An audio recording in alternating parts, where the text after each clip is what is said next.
Donald Trump is inserting himself into the mad scramble to find the next Speaker of the House. The de facto head of the GOP endorsing longtime ally Jim Jordan overnight, calling him a, quote, great choice.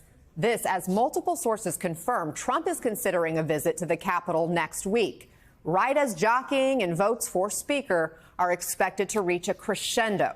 Also significant, it would mark his first visit to the Hill since the January 6th attack.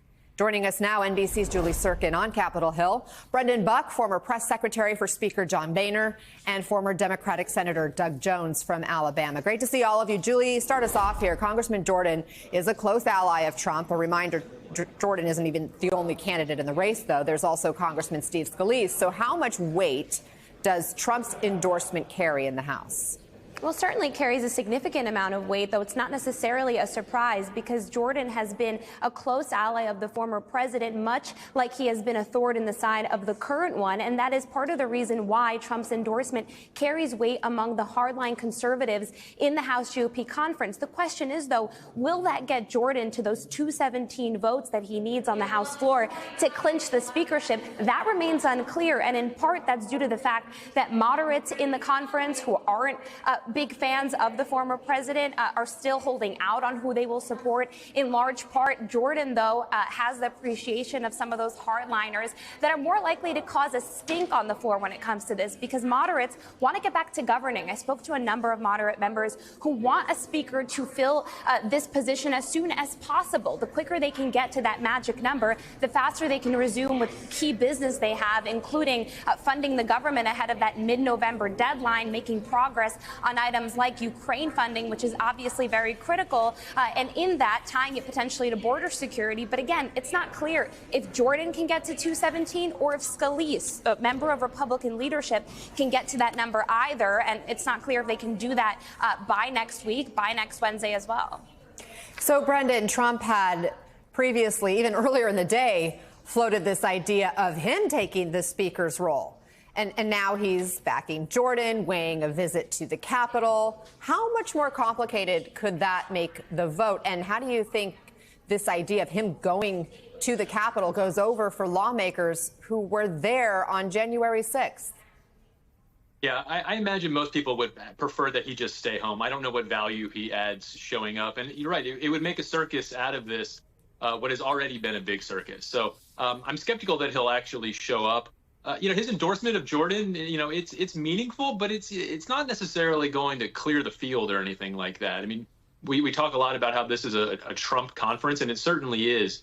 But leadership races are much more inside game. It's member to member. It's based on long relationships, long rivalries, friendships. And so I think that is a coup for Jim Jordan to get that endorsement, but I don't think it dramatically changes the direction that we're headed.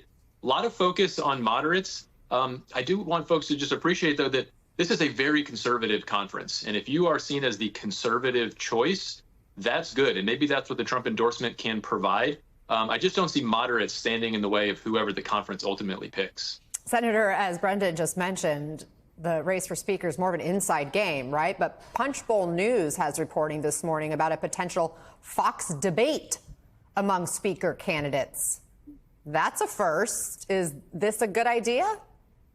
I don't think that's a good idea. I don't think it's a good idea for Donald Trump to head to the Capitol. That's like coming in with a hurricane, a Category 5 hurricane after the destruction of a Category 3. It is just not going to be good for anyone with all the chaos that will ensue from whether it's a debate, whether it's Trump going to the Capitol.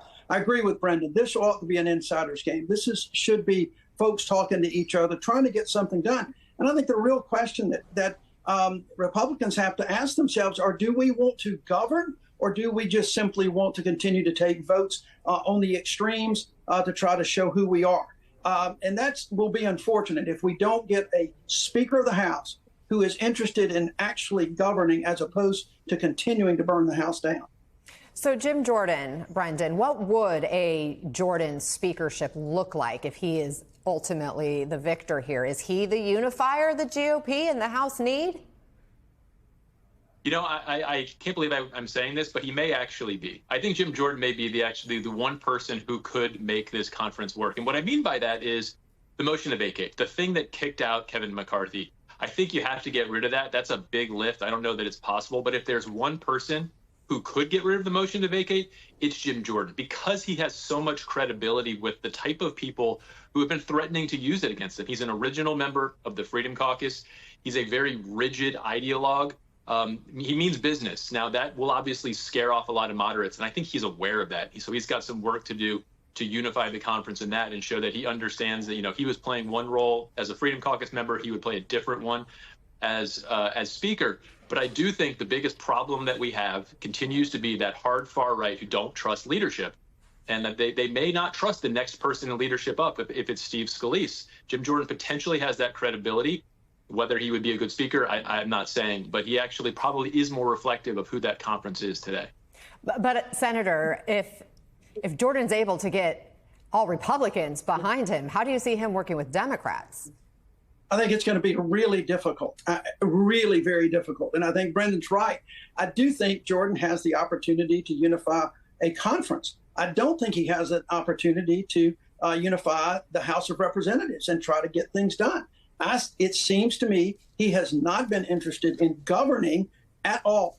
And if you continue to do with a government shutdown looming again in like 42 days, if you continue to just take political votes to make a point, and you're not interested in working with Democrats, which Jordan has shown no inclination, which may be the number one criteria for the Republicans in the House now, no inclination to work with Democrats, then I think we're still in for a long road leading up to 2024.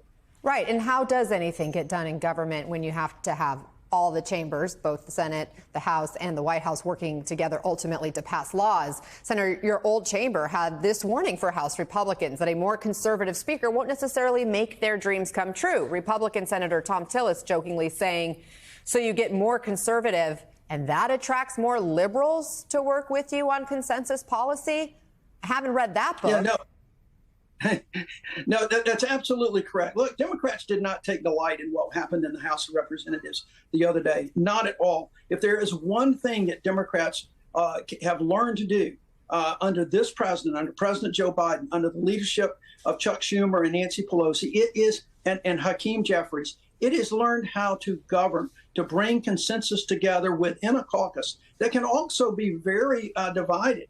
But learn how to govern for the American people. That's what the U.S. Senate wants. That's exactly what both sides of the aisle want, to see someone that they can work with. Because if it is burn the House down, sooner or later, something's got to give.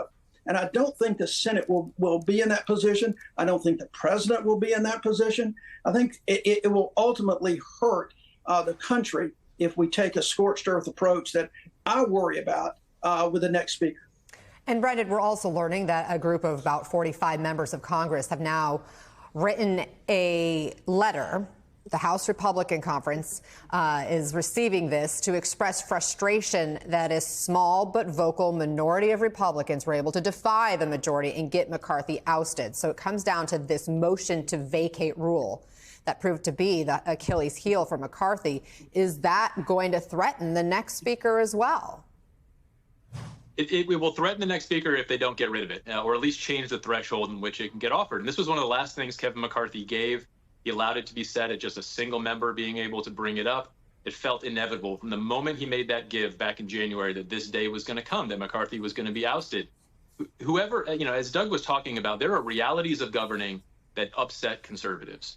And if it only takes 2 or 3 upset conservatives to boot you by working for working with Democrats, it's an impossible job. It's a sort of impossible job as it is. But when you have this gun pointed at your head at all times, you can't do the things you need to do to be an effective speaker. You have to compromise. You have to work across the aisle. And that's what's made it so hard to get anything done. Mm-hmm. So I'm skeptical that they're going to be able to do it. I think Jim Jordan is the only person who could get rid of it. But until that rule is changed, the House will not be able to yield. And Julie, we've talked about how there are no votes until there is a speaker. Also on pause right now, the GOP-led impeachment inquiry into President Biden. And some may be surprised to learn that Matt Gaetz, who ousted McCarthy, wasn't sold on this impeachment inquiry. Do you think that could be going away?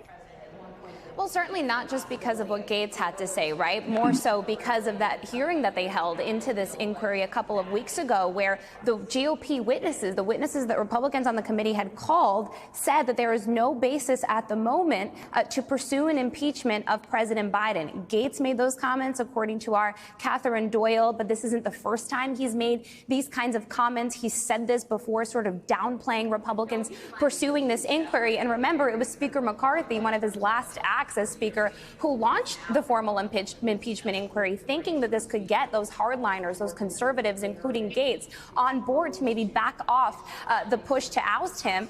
I don't know where this impeachment inquiry goes next. Certainly, if you ask James Comer, the head of the Oversight Committee, or even Jim Jordan, they're going to keep pursuing it in the inquiry phase as is. It's not clear that Gaetz' comments will shake or break loose on that, but it's certainly just another example of Gaetz crossing leadership, crossing the bulk of the Republican conference in downplaying what even Jim Jordan has been saying all along, which is that there is basis, there is evidence. They have yet to, of course, prove it.